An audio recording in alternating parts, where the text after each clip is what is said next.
오늘 우리가 읽은 이사야서에 보면 여호와께서 기다리신다, 하나님께서 기다리신다.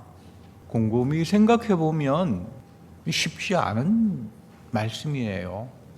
아니, 하나님이 능력의 하나님이시고 지혜의 하나님이신데 뭐하러 기다리시는가? 물론 우리는 기다려야 합니다.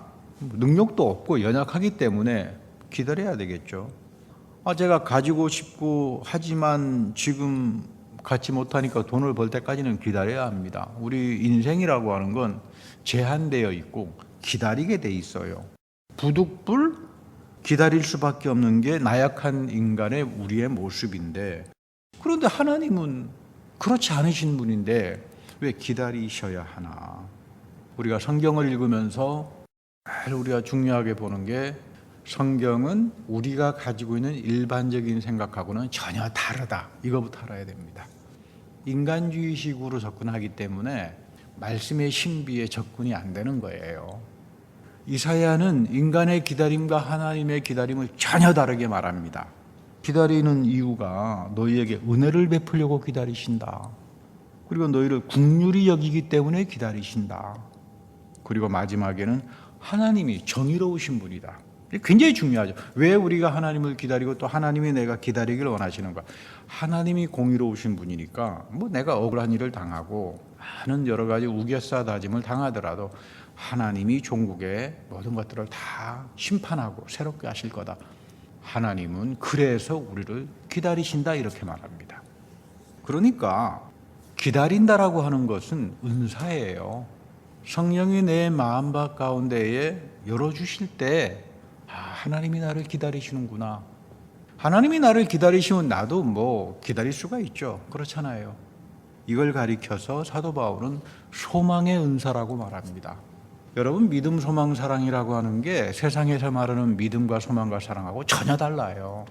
성령의 가장 신령한 은사로 주어지는 게 믿음이고 소망이고 사랑입니다. 그래서 인간적인 믿음을 가진 사람에게 제일 어려운 게 뭐라고 그러죠? 인간적인 믿음을 가진 사람에게 제일 어려운 게 믿음이에요. 내가 어디까지 믿을 수 있을까? 근데 인간적인 믿음 가지고는 안 되죠. 근데 성령이 오셔서 나에게 믿어지게 만들어요. 여러분들 그런 경험들 하지 않습니까? 믿어져요. 그러면 되는 거예요. 그때부터 여러분들에게 신령한 열매가 맺기 시작하고 하나님의 형통하심이 이제 일어나는 겁니다. 나는 이 소망의 은사가 있기 때문에 알아요. 하나님이 은혜로우신 분이다. 하나님이 긍휼이 많으신 분이다. 그리고 하나님이 정의로우신 분이다. 그러니까 아무리 상대방이 나를 못되게 하고 기분 나쁘게 하고 하려고 그래도 참고 기다리게 됩니다. 그렇지 않고서야 내가 참고 기다릴 수가 없죠. 특별히 여러분, 대한민국 문화는, 대한민국 모든 사람은 참는데 정말 어려운 사람들 아닌가요? 못 참죠. 이런 의미에서 참고 기다리라고 한다면 이거는 은사가 아니라 아주 죽을 맛일 겁니다. 그러나 하나님이 나에게 은혜를 베푸시기 위해서 기다리시는 분이다. 내 믿어지는 믿음 밭에, 마음의 밭에 하나님의 정의로움과 긍휼하심과 인자심이 넘치기 때문에 누가 기다리지 않는다고 하더라도 나는 이 기다리시는 하나님 앞에서 위로와 권능을 얻을 수 있게 되는 겁니다. 이런 사람들이 여러분 기도의 신비를 체험해요. 올해 한 해 여러분도 이런 기도의 신비를 체험해야 되는데, 제가 금요 집회 시간에 도마복음 말씀드리면서 여기 보면 아주 이런 이야기 하나가 나오죠. 너희들 기도하지 마라. 기도하면 저주를 받을 것이다. 그래서 유튜브에 왔더니 이제 유튜브에 이제 사람들이 어떻게 이거를 해석하나 봤더니 천태만상으로 해석들을 하는 이야기가, 이것은 예수님이 바리새파의 기도를 비판하면서 한 이야기다. 그런데 도마복음 다 읽어봐도 바리새파는 한 줄 언급이 되지 않습니다. 그러니까 이 하나님 말씀을 만홀히 여기는 거죠. 두 번째, 이 도마라는 사람은 예수님께서 또 사도 바울이 우리에게 기도의 신비가 어떤 것인 그 깊은 차원을 전혀 이해 못하는 사람이에요. 제가 여러 차례 말씀드리지만 기도는 기독교에밖에 없어요. 기다리는 사람에게, 소망의 은사가 있는 사람들에게 성령이 오세요. 그 성령이 내 안에서 탄식을 하면서 같이 기도합니다. 하나님의 기다림의 참된 뜻을 알게 합니다. 하나님의 깊은 경륜까지도 뚫어보시는 성령이 나에게 오셔서 하나님이 나를 향한 기다림의 뜻, 하나님이 나를 향한 그 사랑하는 뜻, 이런 것들을 알려주시잖아요. 우리는 세상에서부터 온 영을 받은 사람들이 아니에요. 물론 우리는 세상에 살면서 세상적인 것 때문에 복잡하고 세속적인 것 때문에 여러 가지 많은 어려움을 경험하지만 말씀과 성령 안에서 우리가 받는 것은 하나님의 깊은 경륜까지도 뚫어보시는 하나님의 영이에요. 중요한 건 이 베드로도 기다리라. 주의 약속은 어떤 이들은 더디다. 주님께서 약속을 안 지키는 거 아닌가. 베드로의 이야기의 핵심도 여기에 있습니다. 하나님께서 오래 참고 기다리시는 이유는 회개하기를 원한다. 그래서 아무도 멸망당하기를 원치 않으신다. 하나님은 불신자들을 지옥으로 보내기를 원하지 않으세요. 이 말씀에 보면. 그래서 하나님이 어떻게 하신다? 기다리신다 이 말이에요. 오래 참으신다 이 말이에요. 그러니까 우리가 복된 새 언약의 복음을 전해주고 회개하는 길로 인도하는 거 굉장히 중요한 겁니다. 물론 하나님은 때때로 기다리시면서 나를 환난의 떡을 먹이기도 하고 고통의 물을 주시면서 하나님을 만나게 하기도 합니다. 우리가 잘 아는 탕자의 비유 이야기가 있잖아요. 이 성경은 대단히 심플합니다. 탕자가 집으로 돌아와야만 했던 이유는 간단합니다. 여기다 굶어 죽겠다. 이 돼지 우리에서 내가 찌꺼기 먹고 살다가 죽으느니 차라리 아버지 집에 가서 살아야 되겠다. 이겁니다. 나 배고프다. 죽기 때문에 돌아온 겁니다. 환난의 떡을 먹고 집으로 돌아왔죠. 고통의 물을 먹고 아버지를 향해서 아버지 집에 가면 내쫓지는 않겠지. 이렇게 해서 온 겁니다. 바울은 이것을 회개라고 말하죠. 참 회개가 중요한 겁니다. 회개는 내 능력 가지고 주님 못하겠습니다. 자기 포기, 자기 죽음, 하나님 앞에서 자기의 신발을 벗어 던질 때부터 회개가 시작하는 거지. 여러분, 회개라고 하는 게 그렇게 단순한 말이 아니에요. 우리 성경에 보면 달란트 비유가 하나 있습니다. 5달란트 받은 사람, 2달란트 받은 사람 각각 이윤을 남겨서 주인에게 내놓았죠. 주인은 착한 일에 충성했구나, 큰 일을 더 맡기겠다 칭찬합니다. 그런데 1달란트 받은 사람은 1달란트를 도로 가지고 왔어요. 주인이 그를 책망합니다. 악하고 게으른 종아.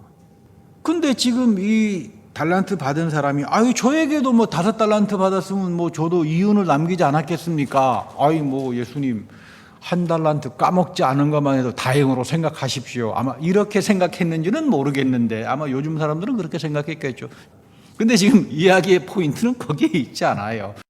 나에게 5달란트 줬으면 저도 어마어마한 능력을 행하지 않았겠습니까? 나를 믿어주세요. 지금 이런 이야기가 아니다 이 말이에요. 우리는 믿음을 이렇게 잘못 생각하는 경우가 있죠. 그거는 나로부터 시작하는 믿음입니다. 은혜로부터 나오는 믿음은 전혀 달라요. 여러분, 이게 쉽지 않죠. 나로부터 나오는 믿음은 나를 시험 들게 합니다. 나를 믿어주세요. 1달란트 받은 사람처럼. 근데 은혜로부터 나오는 믿음을 가진 사람들은 열매를 맺어요. 열매를 맺게 합니다, 하나님께서. 그래서 성경이 어렵죠. 성경의 원리가 그래서 아주 오묘하죠. 여러분, 믿음이라고 하는 게 인간들 사이에서도 믿음이라고 하는 게 쉬운 게 아니에요. 처음 보면 괜찮아 보인다 그러지만 그렇지 않습니다. 가끔 제가 한국 가면 저는 꼭 들려보는 데가 2군데가 있습니다. 하나는 재래식 시장, 마켓이죠, 시장. 거기 가면 사람 사는 맛이 나잖아요. 백화점이나 이런 데보다는. 그 다음에 광화문에 가서 우리 세종대왕 얼굴 가서 한번 보고 이순신 장군 얼굴 한번 보고 오는 게 꼭 한국 가면 제가 인사를 드리는 장소입니다만은. 근데 그 재래시장 쪽 가게 되면 그런 가게들 많아요. 순원조 참기름집 이런 간판도 붙어놨잖아요. 여러분도 잘 아시잖아요. 근데 여러분, 저 같은 사람은 그걸 보면서 이거 순원조 참기름집이로구나 이렇게 생각하는지 모르는데 그렇게 생각하는 사람 아무도 없을 거예요. 그 집의 기름 그래도 한 3년 정도는 사 먹어봐야 이 사람이 진짜 제대로 된 걸 갖다 놓는 건지 아니면 가짜를 갖다 놓는 건지 그거 아는 거 아니겠어요? 세상의 일도 믿음이라고 하는 게 쉽지가 않아요. 난 믿어주세요 그러면 다 믿어주는 게 세상입니까? 근데 하나님의 세계 속에서 믿음이라고 하는 것은 끊임없이 은혜로부터 오는 거예요, 믿음이. 그러니까 하나님의 은혜를 체험하면서 내 마음밭에 믿음이 자라요. 너는 5달란트 정도의 믿음의 보배가 있어. 내 마음이 5달란트 정도의 옥토밭이 되어 있구나. 내 믿음의 상태가 2달란트가 있을 거예요. 근데 내 마음에 1달란트가 되지 않은 사람들은 충만하지 않기 때문에 이거를 숨겨놔 버린다고요. 우리가 신앙생활을 할 거면 항상 마음밭을 다지고 여기에 끊임없이 5달란트처럼 2달란트처럼 하나님이 은혜로부터 심어주는 것들이 나를 풍성하게 만들어갑니다. 오늘 누가복음 13장에 보면 과언지기 이야기가 나옵니다. 주인이 정원사에게 그 열매를 맺지 못하는 나무는 잘라버려라. 참 대단한 이야기죠. 하나님은 의로우신 분이기 때문에 게으르고 악한 자들이 열매를 맺지 못하면 어떻게 한다고요? 잘라버려요. 심판하시는 하나님, 정의로우신 하나님의 모습이 여기서 나타납니다. 그러니까 여러분, 가장 불쌍한 사람들이 누구죠? 하나님 안 믿는 사람들이 아니라 교회 다니면서 1달란트를 숨겨놓고 하나님 앞에 심판당하는 사람들이에요. 오늘 이 마지막 때 바이러스 시대 때 하나님의 무서운 심판들을 보고 있지 않나요? 악하고 게으른 종에 대한 심판, 하나님의 집에서부터 시작되는 이 심판, 여러분 이거 굉장히 중요하게 봐야 돼요. 내 마음을 돌이키고 하나님 나에게 주신 5달란트의 축복, 2달란트의 축복, 3달란트의 축복, 이거를 잘 간직하고 항상 하나님의 은혜로부터 나오는 믿음을 가져서 잘 키워나가게 해 주십시오. 그런데 여기 보면 정원사가 예수님의 마음, 참아주십시오. 기다려주십시오. 올해 한 해 1년만 더 주시면 열심히 가꾸고 물을 줘가지고 한번 잘 키워보겠습니다. 여러분, 이게 목회자의 마음이에요. 여러분, 신앙생활하면서 제일 많이 시험 드는 사람은 목사입니다. 잘하지 못하면 그거 제일 시험에 들잖아요. 내가 7년 동안 8년 동안 이렇게 물을 뿌리고 심어주고 했는데 계속 1달란트 가지고 그냥 이런 사람들의 모습을 보면 가장 시험의 마음이 들지 않겠습니까? 근데 그리스도의 마음은 그런 게 아니에요. 그래, 올해 한 해 더 심어보지. 그래서 다시 말하면 하나님 앞에서 여러분들을 30배, 60배, 100배의 귀한 열매를 맺어서 아름답고 축복된 삶을 살게 하는 게 그리스도의 마음이고 목회자의 마음이에요. 여러분들 이 은혜를 느끼면서 살아야 돼요. 당연한 게 없어요. 그냥 당연히 다 주어지는 거겠지. 이런 게 없다 이 말이에요. 세상은 기다려주지 않습니다. 세상은 재촉하는 곳이죠. 내가 아무리 좋은 자리에 있다고 그러더라도 내가 능력이 되지 않으면 잘립니다. 수많은 경쟁이 있는 곳입니다. 적합한 자만이 살아남을 수 있는 곳이 우리가 사는 현실이에요. 저는 오랫동안 자본주의를 하도 사람들이 많이 비판해서 이 자본주의란 뭔가 여러 가지 연구를 해봤는데 도대체 이 말이 누가 썼는가, 시작을 누가 했는가, 이 기원이 뭔가, 자본주의란 말이 그렇게 나쁜 건가 아직도 찾지 못했어요. 그 사람들이 자본주의가 뭔지 그냥 자본주의를 욕하고 살아요. 제가 지금 내린 결론은 한 4, 5년 동안 자본주의가 뭔가를 연구한 다음에 내린 결론이야. 자본주의는 문화로구나. 사람이 여러분 어느 역사에나 경제적인 활동은 다 했을 겁니다. 그런데 세상적인 세속주의가 꽉 들어와서 욕심을 부리고 탐심을 부리고 나만 살 거야. 경쟁을 통해 가지고 이런 문화적인 의식 구조가 다시 말하면 자본주의 정신입니다. 성경은 이걸 세속주의라고 하지 말라 그래요. 우리 예수님 비유에도 그런 말씀 나오잖아요. 어떤 주인이 곳간에 많은 음식을 이제 들여다 놓고는 이제 내가 혼자 배부르고 잘 먹고 혼자 잘 살아야 되겠다. 이 수존노 같은 정신을 가진 사람들. 예수님께서 너 그게 잘 살고 잘 사는 길로 가는 것이 아니라 오늘 밤에 너의 영혼을 거두어가면 여러분 사람은 죽으면 그토록 노력하고 만들었던 재산, 권력, 명성 하루아침에 물거품이 됩니다. 그렇지 않습니까? 죽음 앞에서 다 물거품이 돼요. 그 길로 가지 마라. 너의 물질, 너의 권력, 너의 학식, 너의 가정이 모든 것들이 하나님의 은혜로부터 오는 것이다. 하나님이 끊임없이 철따라 뿌려주시는 담비와 만나의 은혜 때문에 너의 가정이 있는 것이고 너의 건강이 있는 것이고 너의 재산이 있는 것이고 너의 복된 삶이 있는 것이다. 이거 인정하고 살아가라. 여러분 이것이 믿음이에요. 이런 사람들은 1달란트를 숨겨가지고 살지 못한다 이 말이에요. 항상 내가 은혜를 사모하고 열매를 맺고 하나님 말씀대로 실행에 옮기고 이렇게 살아가는데 그런데 오늘 예수님께서는 하시는 말씀이 너가 열매를 맺을 때까지 거름도 주고 기다리시면서 돌봐주신다. 이 그리스도의 깊은 자비가 여기에 나타나는 거죠. 나는 노력을 했습니다. 그런데 집안 형편이 안 좋아서 교육도 잘 받지 못해서 직장이나 사업이 변변치 못합니다. 염려하지 마라. 그게 중요한 게 아니다. 세상에서는 그게 중요할는지 모르지만 하나님의 세계 속에서는 그게 중요한 게 아니다. 너의 인생은 너의 환경이 지배하지 않는다. 이것이 성경의 대전제입니다. 세상적인 세속주의적인 생각을 갖다 놓고 교회에 와서 교회를 우상숭배화, 탐심식으로 탐심화시키지 말라 그 말이에요. 항상 나를 돌봐주시는 하나님의 계심을 믿고 살아가라. 그래서 나는 기다리고 하나님의 긍휼하심을 소망하는 사람으로 변해가는 겁니다. 수년 전의 이야기입니다만은 우리 지역에 비숍 마티아스 이제 주교가 계셨습니다. 돌아가셨습니다. 그 당시만 해도 이제 교단 교육을 목사들 항상 불러서 교육을 시켰기 때문에 이분이 그때 암에 걸리셨어요. 그래서 몸 좀 어떠시냐 투병 생활을 하시는데 저보고 한국 교인들은 기도를 참 열심히 하지 않느냐, 우리 미국 교인들은 기도를 열심히 하지 않아, 나를 위해서 기도해달라 그러면서 우세요. 나이 드신 분인데. 근데 자기는 이 아픔 속에서 비로소 하나님이 살아계신 분이고 부활의 그리스도가 내 생명을 지켜주시는구나, 그런 간증을 하세요. 여러분, 하나님의 은혜라고 하는 것은 내가 편안할 때 절대 받지 못합니다. 나에게 물질이 풍부하고 권력이 잘 나가고 명성이 좋고 이럴 때 여러분 하나님의 은혜를 절대 받지 못해요. 만약 그런 상태에서 받는다면 그거는 바리새파가 받는 은혜일 겁니다. 그런데 오늘날 우리 주변에 바리새파주의적인 은혜가 너무나 많잖아요. 하나님의 진정한 은혜는 마지막 낮은 자리에서 마지막 내가 더 이상 돌이킬 수 없는 그 온유한 마음에서 거기서 나는 넘치게 하나님의 은혜를 체험하는 겁니다. 바울이 그래서 나를 나되게 한 것은 다 은혜다. 그럼 이 말은 좋은 것도 은혜, 나쁜 것도 은혜, 몽땅 다 은혜란 말인가? 그런 말이 아닙니다.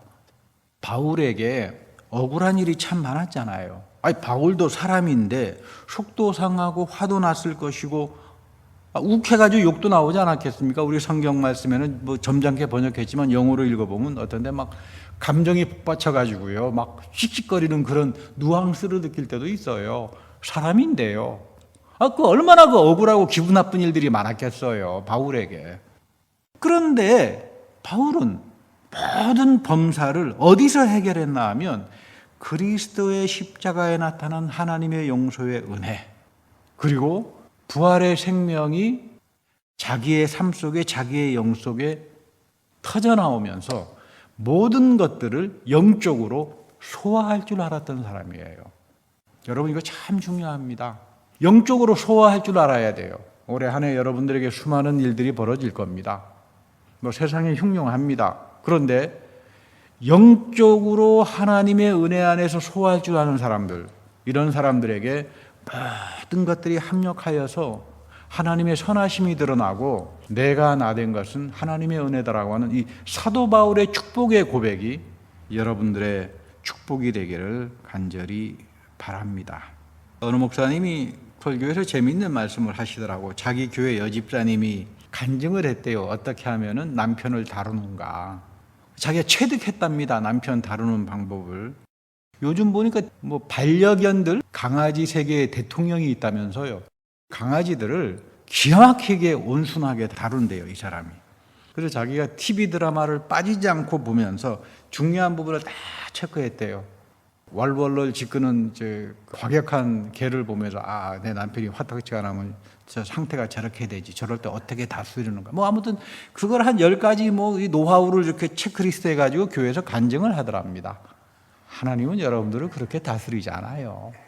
하나님은 나를 인격적으로 다스립니다. 인격적으로. 깨닫게 하고 스스로 반성하게 하고. 여러분, 회개는 누가 회개하라 그래서 합니까? 근데 여러분들은 진짜 회개하시는 분이에요. 어떻게 하는 거? 얼굴 보면 알아요. 회개하는 사람들 얼굴 보면 알아요. 얼굴들이 평화로워요. 그거는 성령이 내 안에서 나를 다스려주고 하나님의 말씀이 나에게 옥토바처럼 열어줘서 열매를 맺게 하다가 보니까 자꾸 하나님 앞에서 내 모습이 초라해진 것을 느끼기 시작해요. 아, 내가 참 이렇게 모자란 사람이었구나. 내 딴에는 이게 잘된 거라고 생각했는데 시간을 놓고 돌이켜서 보니까 하나님 보시기에 참 허물이 많은 일이었구나. 그러니까 누가 여러분 뭐 회개하라 그래서 회개합니까? 스스로 자원해서, 이 자원하는 마음이에요. 마음에 할례를 가진 사람들이다 이렇게 말하죠. 여러분이 마음의 할례를 받는 게 하나님의 큰 축복이죠. 그때마다 하나님께서 성령을 통해서 위로합니다. 충만케 합니다. 그렇게 하나님은 기다립니다. 그렇게 내가 인격적으로 성숙해져서 하나님 마음에 합한 자가 될 때까지 기다립니다. 이런 사람들이 여러분 열매를 맺는 거예요. 그러니까 내가 열매를 맺기 위해서는 항상 이 하나님의 기다림의 은혜를 사모하고 살 줄 알아야 돼요. 우리는 일반적으로 은혜 그러면 성령 그러면 급하게 받는 걸로 생각하는 경향이 있잖아요. 진정한 방언의 기도는 기다리는 사람, 성령이 내 안에서 탄식을 하면서 그 하나님의 선하심을 열어주시는 그 속에서 탄식의 기도들이 나오는 거지, 급하게 자기 감정에 못 이겨가지고 한다 그래서 여러분 우리가 성령을 체험하는 게 아닙니다. 성령은 보혜사의 영이요 인격적인 분이요 나와 동행하면서 나를 자원하는 심령으로 만들어가고 나에게 마음의 할례를 가져서 내 마음밭에 하나님의 신령한 열매들을 맺게 하는 분이다. 이걸 붙들고 우리가 이것이 진정한 성령의 은사다 그렇게 생각하고 살 수 있어야 합니다. 그 미국 사람들이 링컨 대통령을 참 좋아하죠. 저도 참 좋아합니다. 이분을 참 좋아하는데 그분이 살아있을 때 뉴욕의 한 교회를 다니셨는데 그 목사님이 아주 낡은 성경책, 링컨이 가지고 있었던 아주 낡은 성경책을 이제 유품으로 가지고 있어요. 아주 그 하도 손으로 짚어서 손자국과 때 자국, 막 눈물 자국도 배어 있는 그 말씀 한 구절이 있는데 그게 오늘 읽은 시편 37편 7절 말씀입니다. 우리 한 목소리를 한번 다 같이 읽어보죠. 여호와 앞에 잠잠하고 참고 기다리라. 자기 길이 형통하며 악한 꾀를 이루는 자 때문에 불평하지 말지어다. 사실 여러분 대통령 자리에 있으면서 얼마나 자신에 대한 음해, 거짓말, 모함 그런 나쁜 짓 한 사람들이 한둘이었겠습니까? 근데 링컨은 이 말씀 수없이 읽고 묵상했어요. 밑줄 긋고 손자국에 때가 맺어져 있고 이 말씀 붙들고 살았죠. 그러면서 뭘 합니까? 남북전쟁 치르고 노예 해방하고 그리고는 순교를 당합니다. 우리 오늘 새해도 바이러스의 경제의 정치에 복잡합니다. 모든 게 다 엉망이에요. 사람들이 염려하고 전쟁과 같은 세상입니다. 그러나 오늘 성경은 우리에게 말합니다. 너희는 하나님을 기다리라. 세상 일로 염려하지 마라. 항상 기다림의 은사 속에 믿어지는 믿음을 사모하면서 너의 옥토버 같은 마음 속에 은혜로부터 주어지는 하나님의 신령한 것들을 채우고 열매를 맺으며 살아가라. 그때 너희들이 승리하고 모든 것들을 다스리고 이 한 해도 이 전쟁터와 광야와 같은 이 세상 속에서도 하나님의 형통의 축복으로 가게 될 거다. 이런 말씀의 축복이 여러분들과 가정에 함께하기를 기원합니다. 다 같이 기도하겠습니다. 하나님, 우리의 연약함을 긍휼히 여겨주시고 어렵고 복잡하고 전쟁터와 같고 흉흉하고 세속주의적인 생각들이 사람들을 미혹하는 이런 상태에 늘 당신의 말씀 안에서 하나님이 비춰주시는 생명의 빛을 보고 그 안에서 내 미래의 빛을 보게 하여 주옵소서. 이 한 해도 남은 자로서 은혜로부터 나는 믿음을 사모하며 항상 내 질그릇 속에 하나님 그리스도의 신령한 은혜의 보배를 담고 30배, 60배, 100배처럼 넘치는 결실을 맺는 귀한 한 해가 되게 하옵소서. 우리 구주 예수 그리스도의 이름으로 축복하며 감사 기도드립니다. 아멘.